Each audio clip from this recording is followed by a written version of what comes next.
ये विवाह सुख नहीं विनाश लाएगा। ऐसा युद्ध पहले कभी नहीं हुआ और इस नरसंहार के बीच एक व्यक्ति अकेला खड़ा होगा। राजकुमार चौके, राजकुमार चौके, राजकुमार चौके, राजकुमार चौके।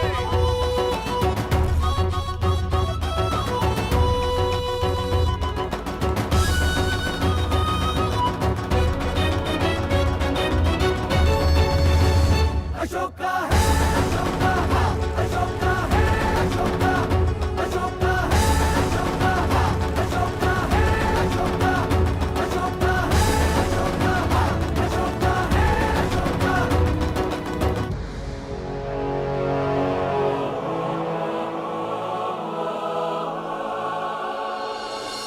उज्जैनी में अशोक की विजय का शुभ समाचार पहुंच चुका है सम्राट, और सहायता दल ने वहां के लोगों की सहायता और पुनर्स्थापन का कार्य आरंभ कर दिया। अशोक ने बहुत ही महत्वपूर्ण युद्ध जीता है सम्राट, क्योंकि उज्जैनी पर शत्रुओं का अधिकार पाटलिपुत्र के लिए भी संकट बन जाता।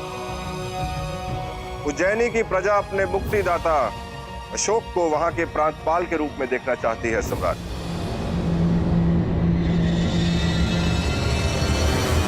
अशोक के अभूतपूर्व शौर्य, असाधारण पराक्रम और मातृभूमि के प्रति अगाध समर्पण हेतु उसे पुरस्कृत करने के हेतु मैं घोषणा करूं, उससे पूर्व मैं उस स्त्री का आभार प्रकट करना चाहता हूं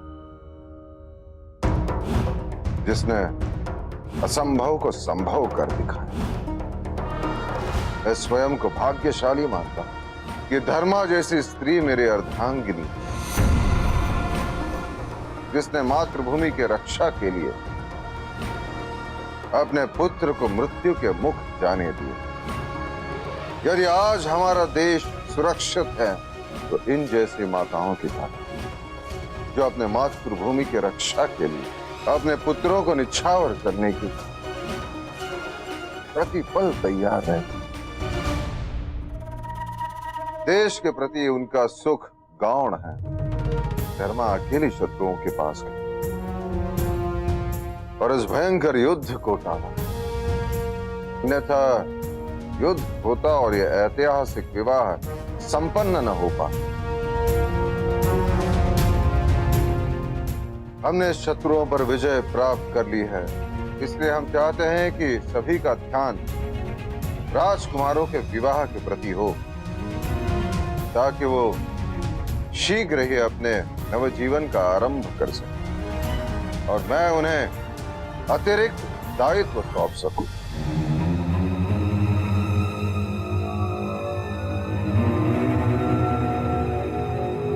विवाह संपन्न होने के पश्चात अशोक को उज्जैनी का प्रांतपाल बनाया जाएगा। राजकुमार चौके, राजकुमार चौके, राजकुमार चौके।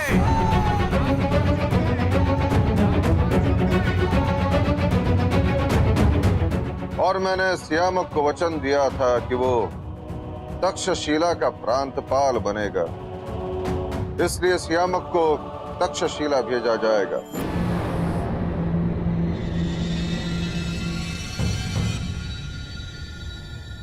विवाह के उपरांत मेरा ज्येष्ठ पुत्र सुशील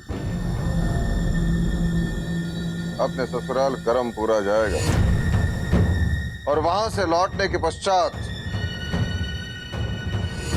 वो मगध का युवराज बनेगा।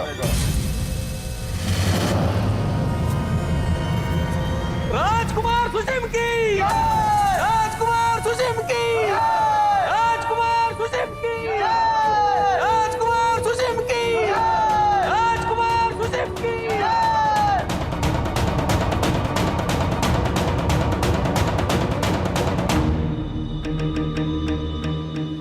विवाह होने से पूर्व मैं चारों मित्र और सुशीम को यह विश्वास दिलाऊंगा कि मैं उनके साथ हूं। मैं सुशीम को अपना उत्तराधिकारी घोषित करूंगा, जिससे वो मेरे वास्तविक उद्देश्य पर संदेह नहीं कर पाएंगे और विवाह के पश्चात अशोक उचित अवसर पाने पर उन्हें वो दंड देगा जो उन्हें बहुत पहले मिलना चाहिए था।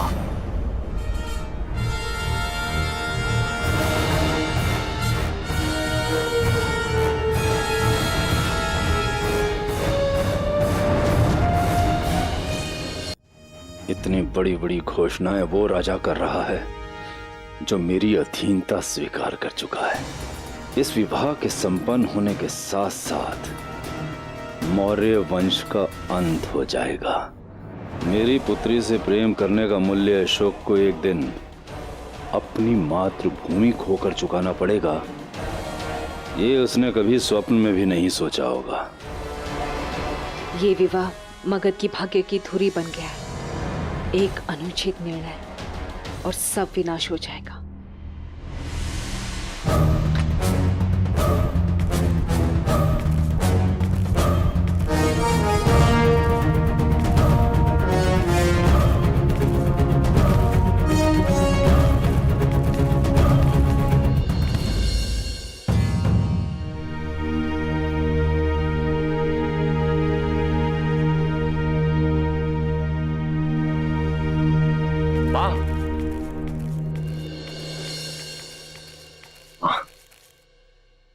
आज यहाँ जो कुछ भी हो रहा है ना मां, यदि उसका श्रेय किसी को जाता है तो वो केवल आप हैं।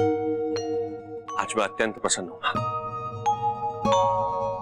केवल आप ही के कारण।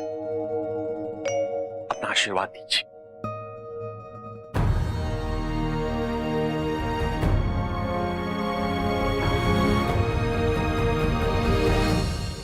नहीं अशोक, मैंने कुछ नहीं किया है। ये सब तुम्हारी वीरता और पराक्रम के कारण संभव हुआ है। मैंने जब भी तुमसे कोई अपेक्षा की है, तुमने सदैव उसकी पूर्ति की है। भूल जाओ ये विवाह।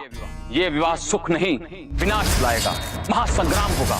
पाटलिपुत्र और कलिंग के बीच महायुद्ध। ऐसा युद्ध पहले कभी नहीं हुआ है।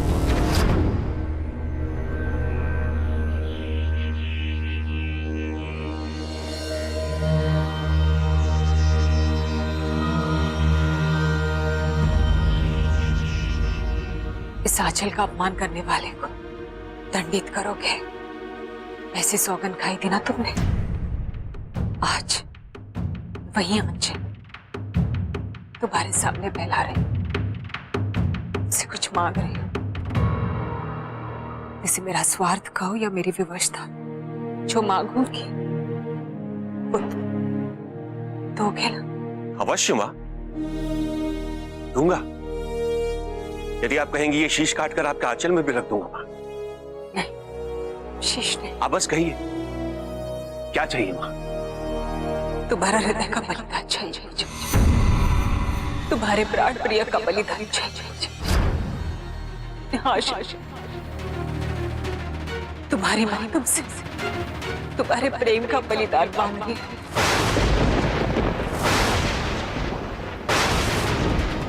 मैं चाहती हूँ तुम कौरकी से देवी से विवाह कर।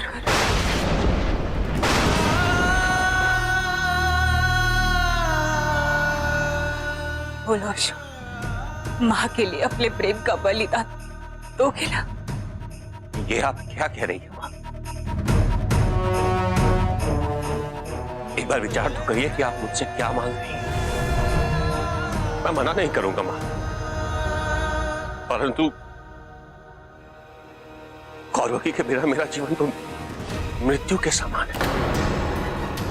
इससे अच्छा तो मैं अपने प्राण ही दे दूं। आप आदेश दीजिए, मैं स्वयं को मार देता। ये क्या कह रहे हो तुम अशोक? ये क्या कह रहा है अशोक? क्या हुआ? वो हुआ कौरवकी जो हमने कभी सोचा भी नहीं था। मां नहीं चाहती मेरा विवाह तुमसे।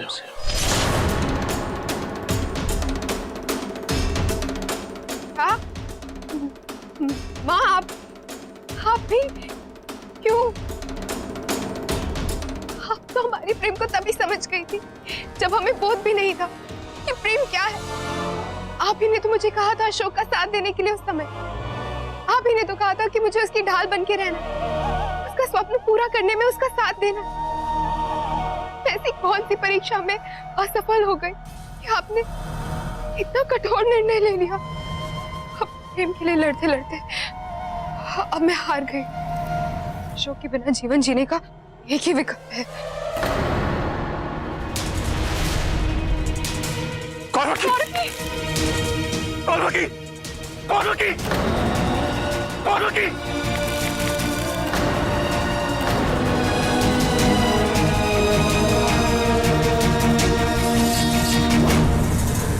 अशोक! माँ, क्या हुआ माँ? आप चिंतित क्यों हैं? अब तो मैं विजयी होकर भी आ चुका हूं माँ। मैं 2-3 दिवस से देख रहा हूं आप कुछ विचलित प्रतीत हो रही हैं। क्या हुआ माँ, मुझे बताइए ना। और आपका वो स्वप्न कि आप मुझे विवाहित होकर देखें, वो भी पूर्ण होने जा रहा है। कुछ है जो आप मुझे बताना चाहती हैं? वो इतने कम समय में इतना सब कुछ हो गया, तो मुझे समझ में नहीं आ रहा कि मैं क्या प्रतिक्रिया दूं। इतने सारे कार्य एक साथ करने, तो ध्यान तो बटेगा ही ना। तुम्हारा विवाह अच्छे से हो इसकी चिंता, उज्जैन आना जाना, परिणाम की चिंता। थोड़ा सा थक गई हूं मैं, मुझे थोड़ा विश्राम करना चाहिए। अवश्य, आप विश्राम करें और आप चिंता ना करें।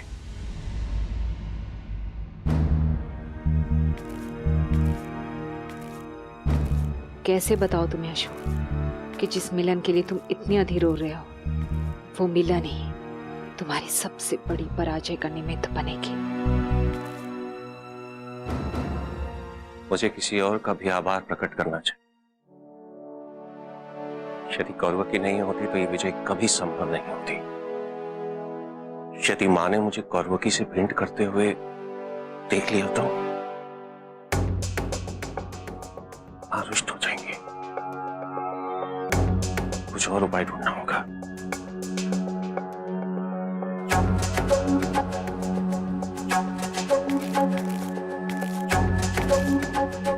विवाह में केवल 2 दिन शेष है और अब तक ये चुनरी तैयार नहीं हुई। मैं ये चुनरी कौरवकी को उपहार में दूंगी। देवी,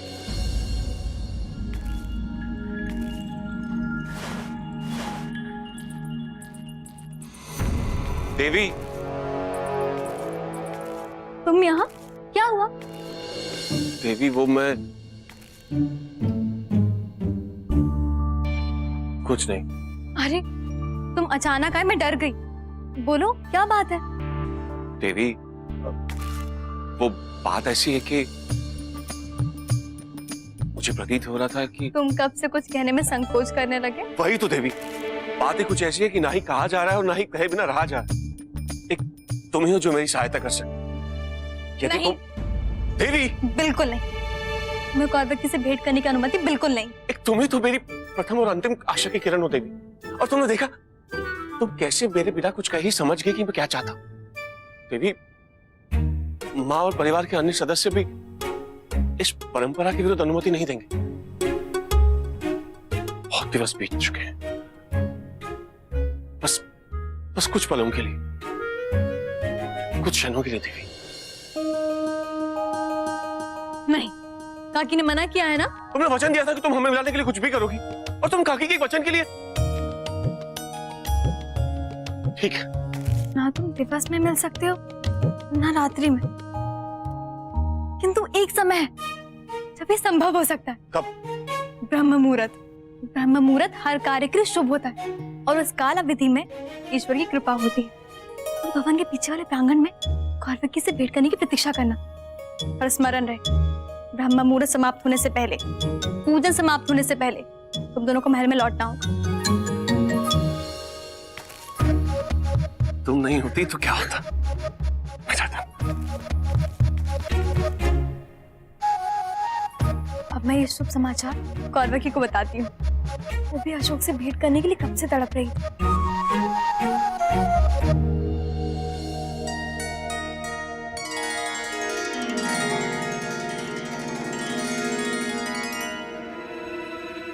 क्या मैं अशोक को भविष्यवाणी के बारे में बता दूं? नहीं, मैं उसे इतने बड़े बलिदान के लिए प्रत्यक्ष नहीं कह सकती हूँ। सम्राट को भी नहीं बता सकती हूँ। कुछ समझ नहीं आ रहा है ईश्वर, करूँ तो क्या करूँ? कौरव की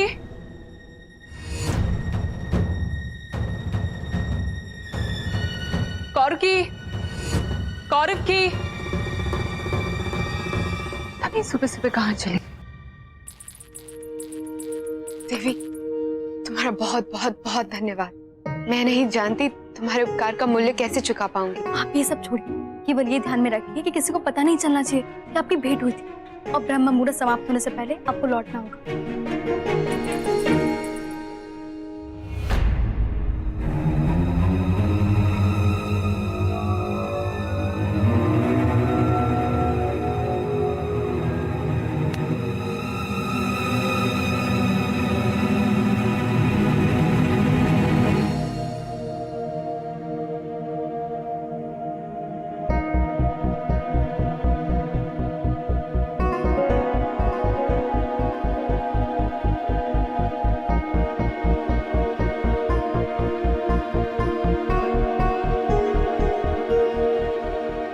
अशोक और कौरव की तो बचपन में ही एक हो गए थे। मैं उन्हें अलग करूं तो कैसे करूं? यही बात कर सकती मैं कौरव से।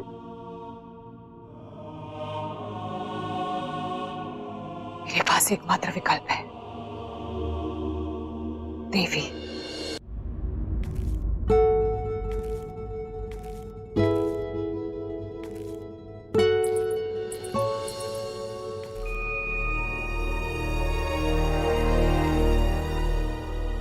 कौन की? मैं उसे नहीं ला पाई।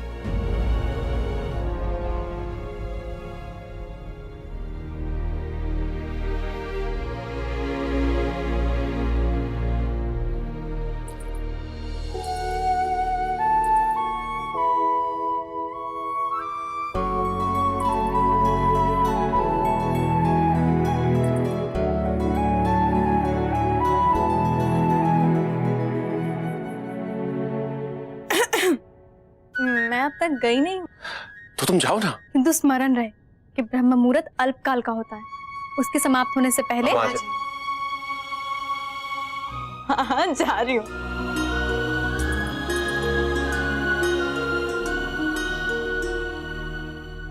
न कौरव की आए न देवी।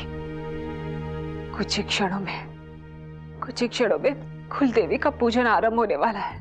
वहां मुझे अपनी होने वाली बहू का नाम लेना होगा। यदि मैं अशोक की प्रसन्नता के लिए कौरवी का नाम लेती हूँ तो हमारे कुल को अब यश मिल जाएगा। सब कुछ जानते हुए भी मैं इसे कैसे रोकूं?